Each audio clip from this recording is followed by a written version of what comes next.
The flu season is upon us. Which type will we worry about this year? And what kind of shots will we be told to take?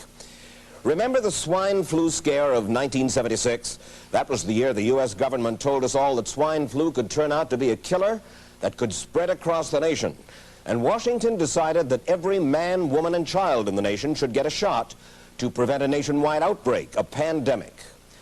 Well, 46 million of us obediently took the shot. And now 4,000 Americans are claiming damages from Uncle Sam amounting to $3.5 billion because of what happened when they took that shot. By far the greatest number of the claims, 2/3 of them, are for neurological damage or even death, allegedly triggered by the flu shot. We pick up the story back in 1976 when the threat posed by the swine flu virus seemed very real indeed. This virus was the cause of a pandemic in 1918 and 1919 that resulted in over 500,000 deaths in the United States, as well as 20 million deaths around the world. See how easy it is to... Thus, the U.S. government's publicity machine was cranked into action to urge all America to protect itself against the swine flu menace. Influenza is serious business. During major flu epidemics, millions of people are sick and thousands die. Well, this year you can get protection. The vaccines are safe, easy to take, and they can protect you against flu. So roll up your sleeve. Protect yourself.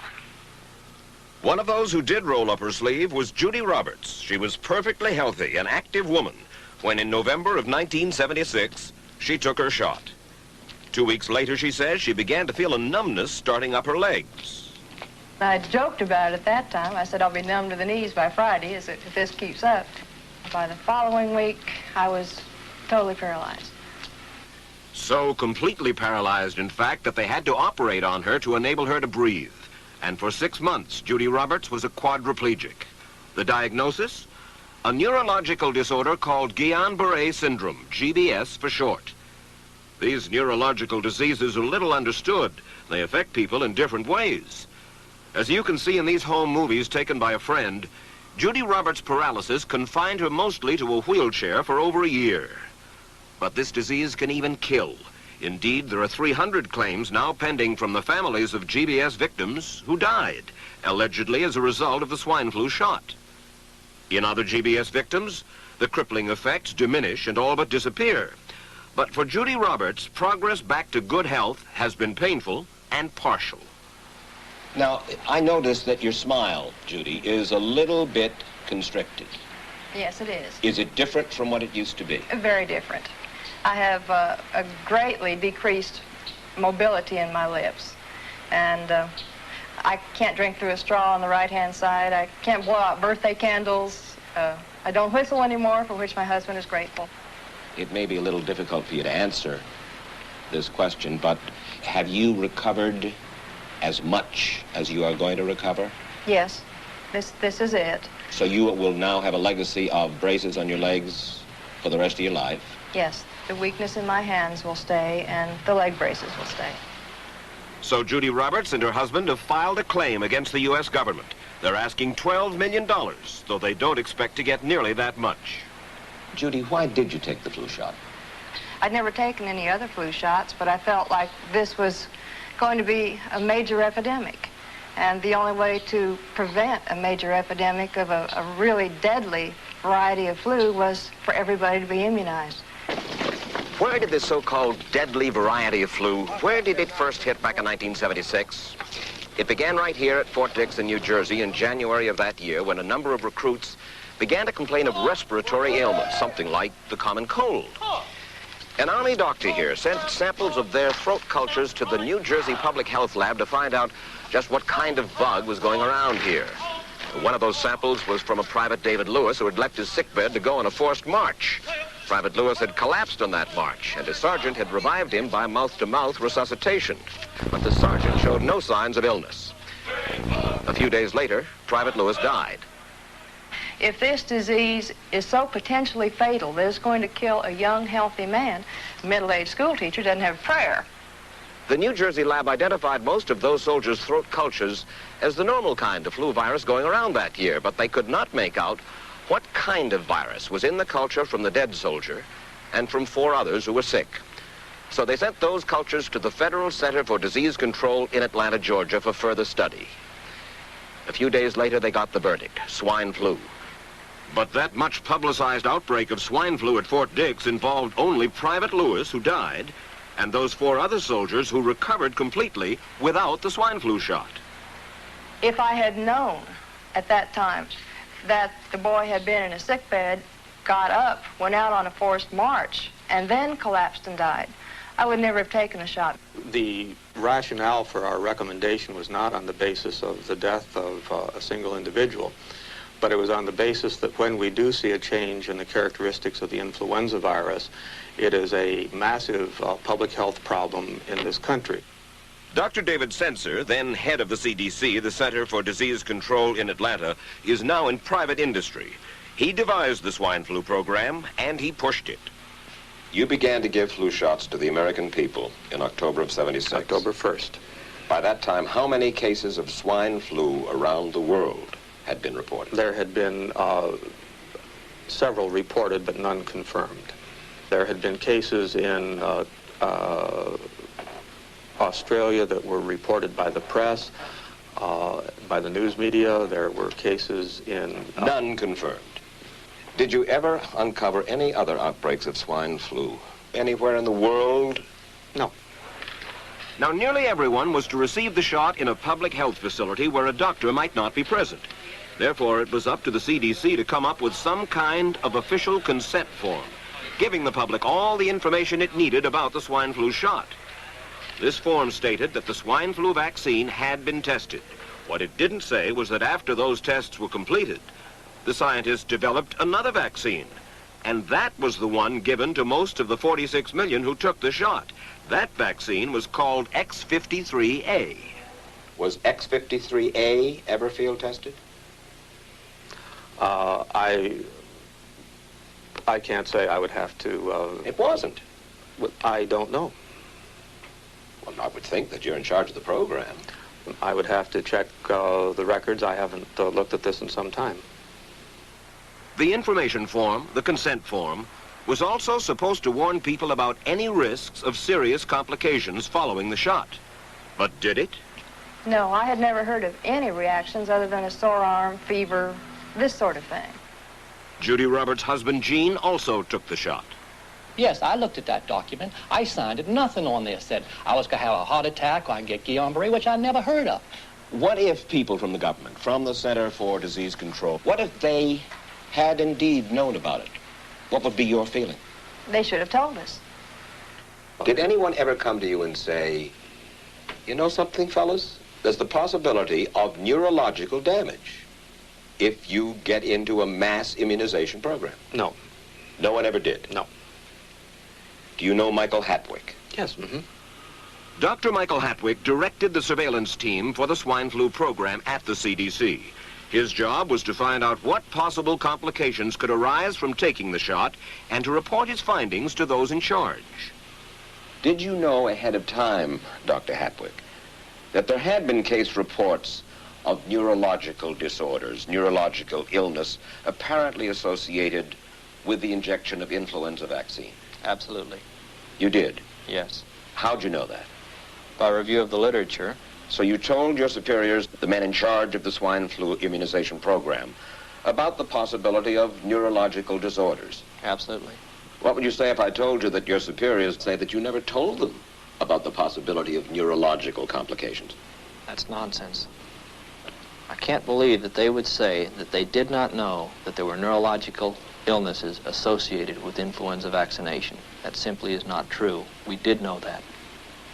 I've said that Dr. Hatwick had never told me of his feelings on this subject. Then he's lying. I guess you would have to make that assumption. Then why does this report from your own agency, dated July 1976, list neurological complications as a possibility? I think the consensus of the scientific community was that the evidence relating neurologic disorders to influenza immunization was such that they did not feel that this association was a real one. You didn't feel it was necessary to tell American people that information? I think that over the years we have tried to inform the American people as fully as possible. As part of informing Americans about the swine flu threat, Dr. Sensor's CDC also helped create the advertising to get the public to take the shot. Let me read to you from one of your own agency's memos planning the campaign to urge Americans to take the shot. The swine flu vaccine has been taken by many important persons, he wrote. Example, President Ford, Henry Kissinger, Elton John, Muhammad Ali, Mary Tyler Moore, Rudolph Nureyev, Walter Cronkite, Ralph Nader, Edward Kennedy, etc., etc. True? I'm not familiar with that particular piece of paper, but I do know that at least of that group, President Ford did take the vaccination. Did you talk to these people beforehand to find out if they planned to take the shot? I did not know. Did anybody? I do not know. Did you get permission to use their names in your campaign? I do not know. Mary, did you take a swine flu shot? No, I did not. Did you give them permission to use your name saying that you had or were going to? Absolutely not. Never did. Did you ask your own doctor about taking the swine flu shot? Yes, and at the time he thought it might be a good idea. But I resisted it because I was leery of having the symptoms that sometimes go with that kind of inoculation. So you didn't? No, I didn't. Have you spoken to your doctor since? Yes. And? He's delighted that I didn't take that shot. You're in charge. Somebody's in charge. This is your advertising strategy that I have a copy of here. Who's it signed by? This one is unsigned. But you'll acknowledge that it was your baby, so to speak. It could have been from the Department of Health, Education, and Welfare. It could be from CDC. I don't know. I'll be happy to take responsibility for it. It's been 3 years now since you fell ill with GBS, right? Right. Has the federal government, in your estimation, played fair with you about your claim? No, I don't think so. It seems to be dragging on and on and on, and really no end in sight that I can see at this point. With respect to the cases of Guillain-Barré, allegedly... Former Secretary of HEW Joseph Califano, too, was disturbed that there was no end in sight. So a year and a half ago, he promised that Uncle Sam would cut the bureaucratic red tape for victims suffering from GBS and would pay up quickly. We shouldn't hold them to an impossible or too difficult standard of proving that they were hurt. Even if we pay a few people a few $1,000s that might not have deserved it, I think justice requires that we promptly pay those people who do deserve it. Who's making the decision to be so hard-nosed about settling? Well, I assume the Justice Department is. Griffin Bell before he left? Well, the Justice Department agreed to the statement I made. It was cleared word for word with the lawyers in the Justice Department by my HEW lawyers. And that statement said, in effect? That statement said that we should pay Guillain-Barré claims without regard to whether the federal government was negligent if they resulted from the swine flu shot. I think the government knows it's wrong. If it drags out long enough, that people will just give up. Let it go. I am a little more adamant in my thoughts than my wife is, because I told Judy to take the shot. She wasn't going to take it, and she never had shots. And I'm mad with my government because they knew the facts, but they didn't release those facts because if they had released them, the people wouldn't have taken. And they can come out tomorrow and tell me there's going to be an epidemic, and they can drop off like flies next to me. I will not take another shot that my government tells me to take. Meantime, Judy Roberts and some 4,000 others like her are still waiting for their day in court.